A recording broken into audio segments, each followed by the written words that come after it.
You know, we forget that the British had an empire. You know, they literally have the weight of the world. People really do look to this couple to fill a role. And I think when they didn't fill that role and they decided to act like human beings that weren't happy in the situation, I think people pushed back on that. And I think we're missing the bigger thing is that this is a much cooler princess story.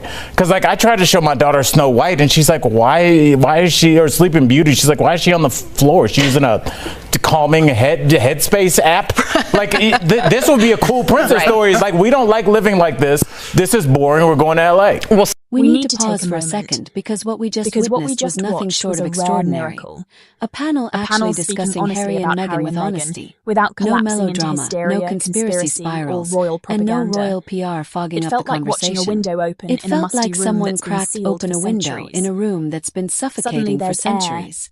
Suddenly there was oxygen, perspective, and a bit of rational thought floating around. And somewhere in the UK, you just know a royal commentator is weeping into a bag of Walker's crisps. Let's get into it. Because that whole discussion accidentally exposed everything the British media and the monarchy have spent years trying to bury under a landslide of Poppygate theatrics, tabloid hit jobs, and dramatic pearl-clutching. The real problem with Harry and Meghan has never been their actions.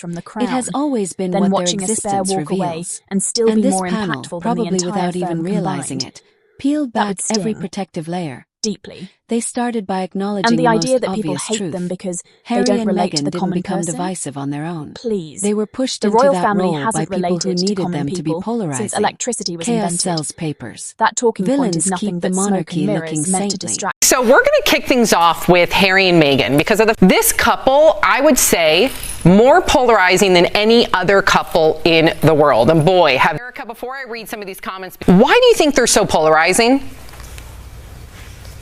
Well, I think, a lot of it is rooted in envy, and green isn't everyone's color.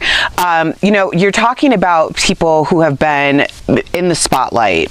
There's a disparity and a huge wealth gap. It seems like they aren't exactly understanding what everybody else is going through, although they do take their time and actually spend time in less, let's say, underserved communities. Distractions keep cracks in the institution conveniently out of and the view. monarchy have spent The media years trying created to a bury circus, under a mountain of then poppy threw a scandals, tantrum when the performers editorial quit. hit pieces, And and beneath aggressive all that, pearl clutching. envy.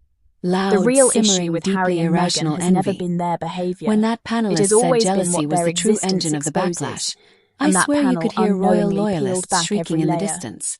They Because started that is by the one acknowledging a word simple royal truth. defenders can't tolerate. Harry and Meghan didn't Envy become explains polarising everything on they their scramble own. to deny. They were pushed into Envy that of Harry's position by people who independence. needed them to Envy be of Meghan's controversial. magnetism.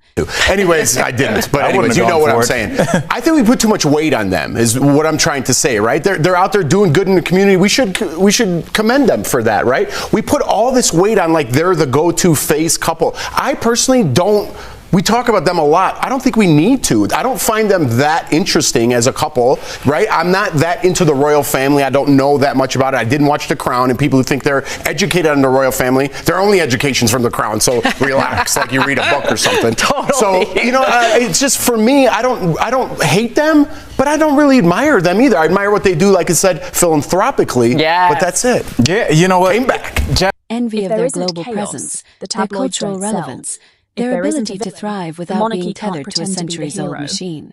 If there Imagine isn't a dedicating your distraction, entire the identity institution to a can't hide crown, its cracks. only to watch the media spare walk manufactured a away spectacle, and still eclipse then the got whole mad firm. the actors walked That off leaves a set. bruise. And underneath And that, the argument that people envy. dislike them because Loud, they're out of touch deep, with ordinary folks. unhinged envy. Please. The The royal moment that family panelist hasn't been talked about relatable jealousy since the being at the invention root, of indoor lighting. I swear I could hear the that distant talking sound point of is royalists just misdirection, screaming like banshees, meant to avoid admitting because an that is the one uncomfortable word truth. the monarchy can't People stand resent to hear. Harry and Meghan because Envy they shattered explains the everything illusion. they don't want to They stepped acknowledge. out of the gilded cage. Envy of Harry's And